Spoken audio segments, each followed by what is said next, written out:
So Gaijin released the economy roadmap. This thing is so massive that they had to separate into two dev blogs. The first one covered the roadmap itself, and the second covered the reasoning behind the changes. Actually, I think that wording makes it sound negative, but that's not the case. After reading through these changes, I am extremely optimistic about the future of War Thunder. Starting off, for those of you that have been living under a rock for the last month, how did we get here? About a month ago, Gaijin introduced an economy update that was about a 30% reduction in overall rewards. The player response was immediate and extremely negative to this change. It was the very large straw that broke the camel's back. Gaijin reverted the change and released two of the most condescending and tone-deaf responses that I've ever seen in gaming. The community was rightfully pissed, so they went to Steam and the review bombing commenced. Within 3 days, War Thunder's overall rating fell from 77% to 50%.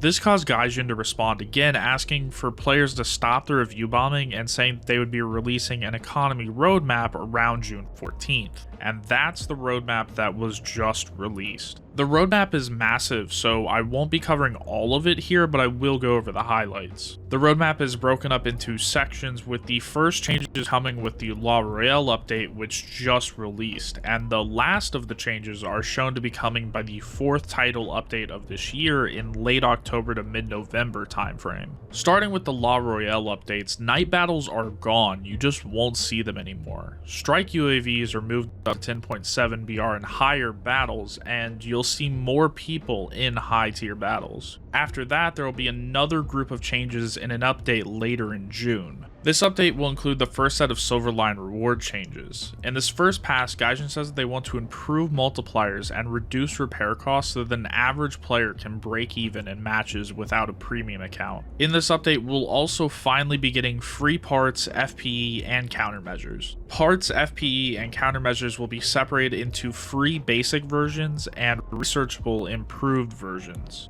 Basic parts will repair tanks to a usable state similar to what you find in arcade battles, free FPE will have one use instead of the normal two, and free countermeasures will be your standard flares only. Personally, I think these changes are long overdue and should have happened a long time ago. And don't tell Gaijin I said this, but I think that a lot of people would have been satisfied if these were the only changes. The next roadmap update after June will come sometime in late summer. This is the largest update in the roadmap. Here we will see the first changes to progression and research points, which will consist of foldering similar vehicles and trees and reducing the research and purchase costs of rank 6 and 7 aircraft. We get the second set of SL changes in this update, and those consist of the addition of premium account insurance, so that any player with a premium account will always at least break even in a match, and newly purchased premium vehicles will come with free backups and will be getting another round of repair cost reductions. Gaijin also says that this late summer update will come with environmental changes to nearly every ground map in the game.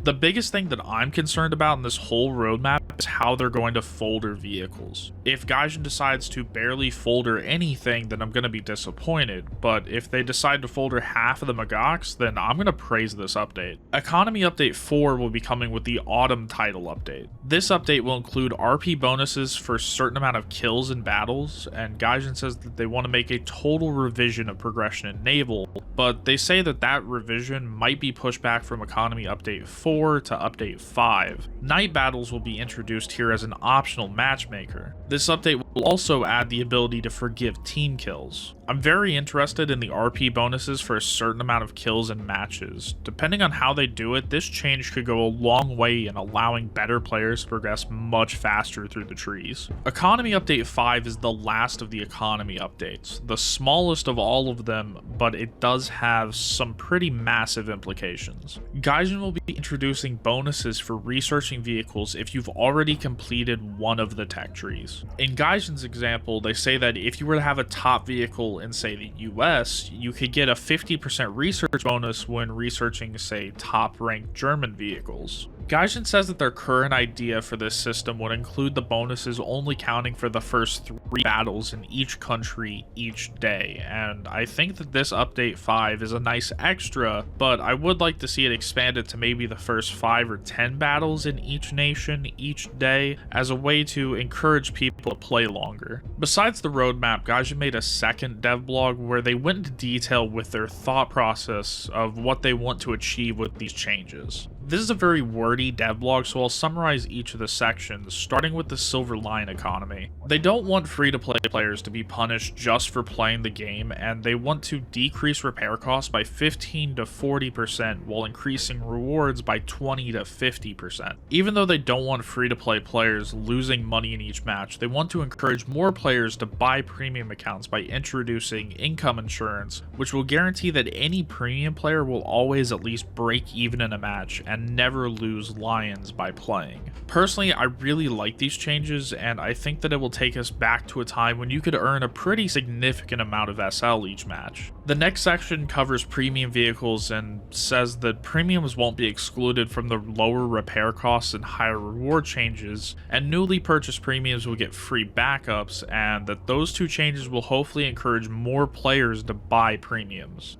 I've already bought thousands of dollars worth of premiums under the current system, but for those of you that haven't, would these changes encourage you to buy more premium vehicles? Next, they had a whole section about the apology mechanic for team kills. After that, they covered how they're going to improve rewards for capturing points. It's going to be a system where rewards are based on how long you've been on the capture point, and you'll get rewards even if you die before the point has been captured, which is nice, and maybe it won't make capturing a point such a cutthroat experience like it is now. The whole last half of the second dev blog is focused on the changes to research point rewards and progression. To make a long article short, Gaijin are foldering similar vehicles and reducing the RP costs of foldered vehicles by 50%. They're reducing the research and purchase requirements of rank 6 and 7 aircraft. Gaijin are adding in a mechanic where you'll get RP bonuses for doing better in battles. In the example that they gave for this, in a rank 3 arcade ground battle, you could get a 15% RP bonus for destroying 3 enemies, and that would be upgraded to a 30% bonus if you destroyed 6 enemies in a battle. Their final section in this devlog and the final point on the roadmap is for bonuses for researching new in-game nations. To sum this up, you'd get RP bonuses for other nations if you've already researched the top vehicles in one nation. In all these talks about changes to research, I'm a little disappointed that I didn't see one mention of a general research reward multiplier boost for vehicles. Maybe it's not needed with how many vehicles they're going to be foldering, but I think that they should have said that they wanted to increase RP gains by 10 to 20% across the board. Overall, I'm optimistic about these changes. I think that a lot of them are long overdue. Talking to some people, I hear this sentiment that all of this is too good to be true, and that a lot of people think that Gaijin are going to introduce the first 1 or 2 of these economy updates, then drop the whole thing. But personally, I don't see that happening. In the roadmap, Gaijin did include this disclaimer that says, should it turn out that the changes outlined herein, whether in part or in their entirety, cause damage to the economic well-being of War Thunder that pose a risk to the further development of the game, we may decide to modify or roll back some or all of these changes. But personally, I don't think that they're going to do that because the player base would just go back to revolting if they were to back out of these changes. And Gaijin gave us enough concrete information in the roadmap that it would be very easy to hold them accountable if they didn't stick to it. To finish off this video, Gaijin included a vote about some preliminary vehicle repair costs and reward multiplier changes in the second dev blog, and I highly recommend everybody go take a look at the proposed changes and vote on it. I'll make a follow-up video after we've received the second economy update later this month, but in the meantime, what do you all think of these changes? Update La Royale just released, and I'm already working on reviews for some of the new vehicles. Follow so you don't miss those videos, and I hope all of you have a great rest of your day.